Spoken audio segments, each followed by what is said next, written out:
Jay here for Stretford, Paddock. This is it. This is the big one. Joining me, as always, is Joe Smith for this Luton Town preview. The last game before yet another international break, Joe. I mean, I don't know about you. I'm sick of these international breaks. Yeah, me too. It's like every other week we've got another one against, the Faroe Islands or, I don't know, Scunthorpe. It's just some meaningless game against minnows. Yeah. Who is it next time? Malta? Luton.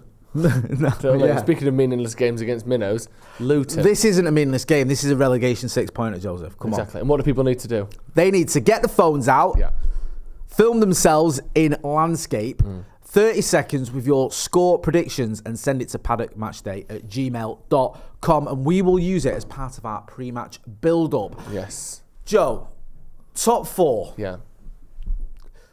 It's not done yet, right? We might be low on confidence. We might think that there's no chance that we can get into the Champions League places and all the rest of it. But there's a lot of football left to play. There's going to be some twists and turns. Top four isn't done. However, if we keep losing football matches and if we don't beat teams like Luton, who are, 17th at the minute, at Old Trafford, then the chances of us getting top four are pretty much non-existent. Yeah, it's absolutely not done. Look at Liverpool a couple of years ago. Look at United a couple of years ago.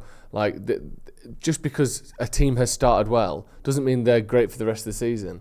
I think Tottenham, obviously, they were top of the league before, and then now you look at them and you think, well, they've got a really tricky run ahead, depending on how long Maddison's out for. Obviously, Romero's suspended for them. They've got other injuries in the team as well. Van der Ven with that hamstring injury, who knows how long he'll be out for. They're already kind of overachieving when you consider they haven't really got a striker. I know Son playing up there, but they've lost Harry Kane and not replaced him. So it wouldn't be out of the realms of possibility for them to have a really tough run and struggle to get points over the next 5 or 6 games. And all of a sudden, United have a good run. We're fourth there, or we're right level with them. It's just people think 11 games in, that's it now. That's top four done. That's the bottom 3 done. It just awful. People pretend to not know how football works every year. Luton definitely going down. Burnley will stay up because look how well Company's. These things could happen, but why are you pretending that you can see how everything's going to unfold? And then once, with 10 games in, the league just stays like that, doesn't it? Everyone's in their position and they'll stay there for the rest of the season. It's just nonsense. 6 points is nothing, especially in the top 4 race, because what I can say for certainty is 4 of those teams, all 4 of them, aren't going to hit 80 plus points. No. Some of them are going to drop off, some of them are going to have difficult ends to the season. It's always about the same. You drop a lot of points in the top 4 race and you can still have a chance going right to the end of the season. So top 4 absolutely isn't done. No, I agree. And we've spoke about this before, I was saying that Postecoglou, he might be that guy, or he might be enjoying his Ole Gunnar Solskjaer as caretaker manager style purple patch. Yeah. We know what happened when Ole started losing matches. He didn't stop for the second half of that caretaker season. I know he'd been made permanent manager. Now, I'm not saying that's going to happen with Spurs, but they could go on, like you say, on that run. Also, other teams, I think Newcastle are only a couple of points ahead of us. I know they've sort of had some better results in Europe against Paris Saint-Germain and obviously the Carabao Cup beating us at Old Trafford. But they're not miles away. No. Even Arsenal, who are sort of one of the title contenders, there's 6 points between us and them. I get it. At this stage of the season, 6 points is still a gap, but it's not insurmountable. No. So I think we do need to be a little bit more rational in our outrage at times. If we are going to get top 4, if we are going to get moving, then Rasmus Hojlund's going to play a big part. He's been banging him in the Champions League. He's joint top scorer in the competition with Alvaro Morata. In the Premier League, though, he's not got any goals. I don't think he's got any assists either. It's just not happening for him in the Premier League. Now, I feel sorry for him because I think he's feeding off scraps. He's not getting the service. He's got 2 wingers either side of him who just want to shoot. And he's actually running himself into the ground, and his performances have been decent. Yeah. But he needs a goal, doesn't he, in the Premier League? He does need a goal, but we know he can score. You don't get 5 goals in 4 Champions League games, including a goal against Bayern Munich, if you're shit. You don't. No United player, I don't think, has ever scored 5 goals in their first 4 Champions League games. Not that he's going to be Ruud van Nistelrooy or Wayne Rooney or whatever, but he's obviously talented. Yeah. He doesn't miss loads of chances. No. In front of goal, he's very good. He's got an eye for a goal. He's got an eye for timing as well. That one he had disallowed against Galatasaray, where he puts, just a little feint, puts the keeper on his arse and smacks it near post. Stuff like that is the kind of the workings of someone who is very confident, has got a good ability and just a natural instinct for scoring goals, which we've massively lacked up front. Get the ball in the box. There's a stat, and I think it was Premier League only, so it still stands even after those goals midweek, where I think for the last 180 or 160 minutes or something, 0 chances have been made for Rasmus Hojlund in the Premier League. Like, what can he do? Unless he's going to get the ball, dribble through everyone himself and score, which shouldn't be the expectation of a striker. You have to get the ball into the box and then hope the positioning and the finishing of your strikers can do the rest. We aren't even doing that for him at the minute. And I think the thing, going back to the top 4 thing for a second, if we are going to get top 4, it's not just a matter of, get Hojlund scoring. It's, we need to start playing better. Yeah. And frustratingly, probably the best spell we've had of football this season was the game against Copenhagen until Rashford got sent off. Yeah. Completely dominant, holding the ball well, making chances, not at will, but pretty freely. So to me, yes, it was a loss, but I think that's a bigger springboard than some of the wins we've had this season. Yeah. That win against Wolves didn't give us any confidence, but I think, galvanising around some dodgy decisions and a decent performance against Copenhagen, that could actually be more of a starting point than some of the wins we've had this year. I completely agree, and I think sometimes that sense of injustice, that sense of anger can drive you forward as well, as long as you're all in it together, and it does feel like that. I know, obviously, with the Sancho situation, he's fallen out with the manager, but by and large, this squad looks like there's some togetherness there. It looks like they're fighting for the manager. And that's what you want to see. So I'm hoping that we can take all that sort of pent-up frustration from that Copenhagen game, plus the fact we played very well when we had 11 men on the pitch, into this game against the Luton side, who, whilst they've not embarrassed themselves in the Premier League, aren't near the bottom of the table for a reason. They are beatable, especially away from home, so I would fancy our chances. With all that being said, give us your predicted 11 for this game. I've kept pretty close to the one that started against Copenhagen, because I think that's only fair on those players. So I've gone Onana. I've changed the back line slightly. I've gone Wan-Bissaka, Varane. Obviously, I'm assuming Johnny Evans isn't fit after he came off injured. Maguire. And then I brought Reguilon in for Dalot. I think he's just had a couple of moments in the last few games. The Newcastle one where he switched off. The goal against Copenhagen where he switched off.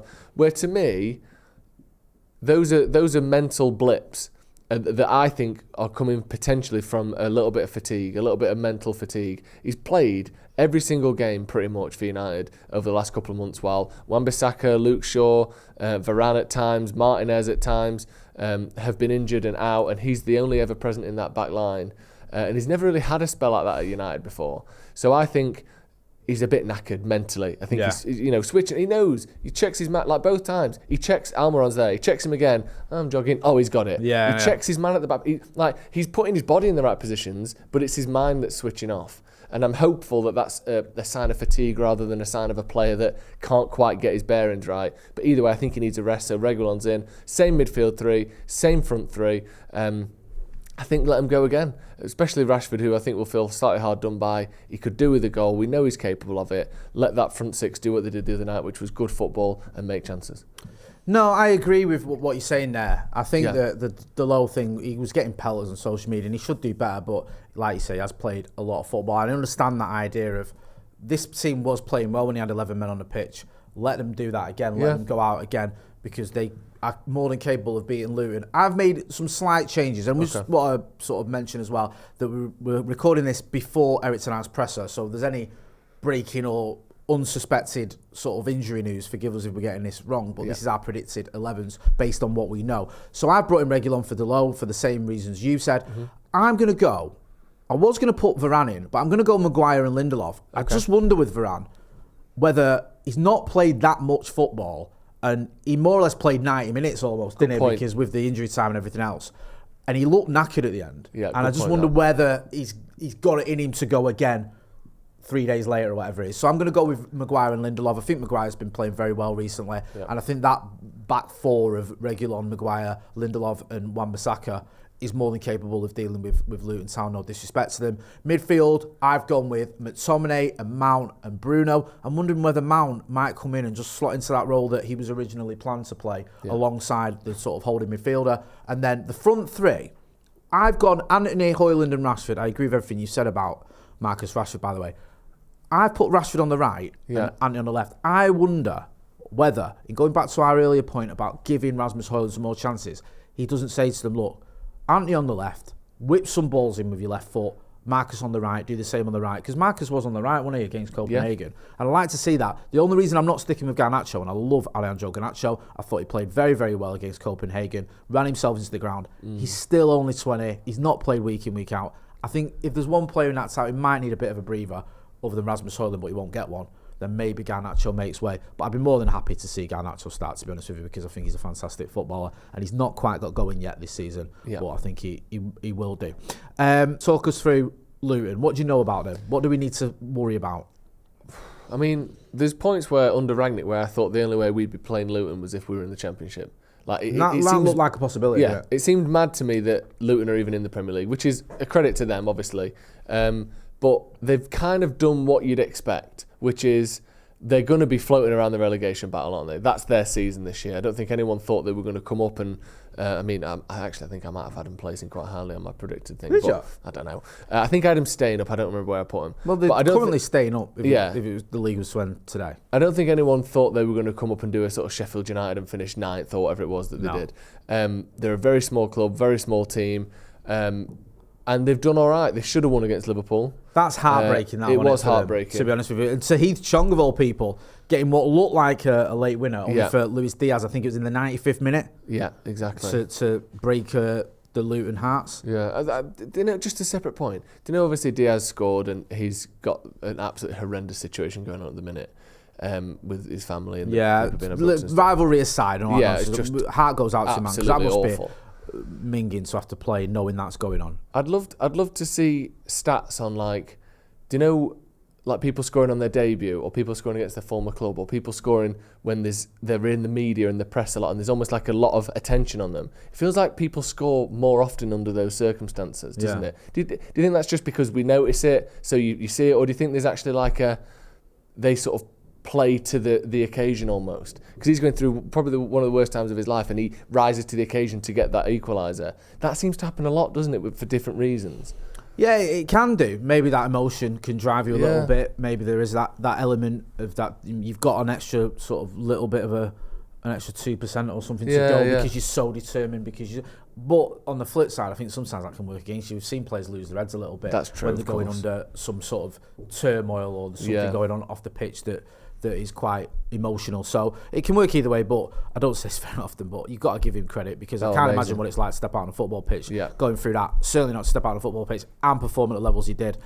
Breaking Luton Hearts, though, because that would have been one of the all-time results for them. Beating Liverpool in the Premier League. That is something you remember forever if you're Luton Town. And it was taken away from them. So it's just a reminder, though, to United that Luton aren't whipping boys. No. Even when they've lost, most of their losses have been close ones. So they are capable of giving everyone a game. And United, who are capable of folding against anyone, needs to be mindful of that. We have to turn up for this game, because far too often this season we've gone, Palace at home, Brighton at home, we'll be all right, and we haven't been. No. I know Luton aren't quite as good as those two teams, but we have to be respectful. Give me some hope, Jose. Give me a score prediction. Give me some hope. Be honest, but I want some hope, because I was rattled on Wednesday night. I'm not going to lie to you, and it's still with me. It was horrible. It was horrible. Talk to me. Give me some optimism. I think if we can score a goal in the first half again, I think we would have won that game against Copenhagen if it had stayed 11 versus 11. 100%. And I would have fancied us to go and score more rather than letting it get close. We just need a couple of easy games, and that's not to say we take this one easy or that we should expect it to be easy, but we are capable of making it comfortable. Get a goal early, defend well, put the work in like they did against Copenhagen while it was 11 versus 11, and just win the game. And I think they will, and I think we might even get a clean sheet as well. I'm going to say 2-0 Man United, but a comfortable 2-0. 2-0 Man United, a comfortable 2-0. I'd say that Luton don't get battered. No. Right, they very rarely get battered. I just said that, even some of the results they've had, like I think they lost to Spurs at 1-0. The Spurs who were flying at the time. Yeah. I don't know, I think that anger and frustration might just carry us forward, and we might give them a bit of an idea. And I don't often say that about Manchester United, certainly not this season. I'm going to go 4-0. I'm probably going to eat my words. I love that. I just think if we get at them early doors, and listen, they're no mugs. They've got Ted Menge. Exactly. He's amazing. Yeah. But there's every chance, I think, we can get at him, get some early goals. The crowd are up for it. hopefully, players like Rasmus Hojlund, like Marcus Rashford, who might have a little bit to prove, can carry us forward. Don't forget, we want your score predictions. Film yourself in landscape, 30 seconds, give us your score predictions, send it to paddockmatchday@gmail.com, and we'll use that as part of our pre-match build-up. Joseph, where can people find you? Well, all sorts, knocking about. Just my nephew's birthday party, probably. Oh, really? Yeah, Saturday. How was your nephew? Got on the watch along. 2 years old. Oh, right, okay. Yeah. And you've been CRB'd and all that? Do you have to? Is he in We spoke about this. Yeah, I brought him a I little think it's tractor. best. Oh, have you? Yeah. Oh, that's well. You are a farmer, you aren't you? Yeah, you're big from a time. farming community. Am I?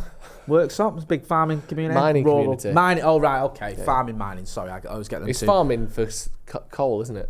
Essentially. Coal. Yes. Yeah. Love a bit of coal, mate.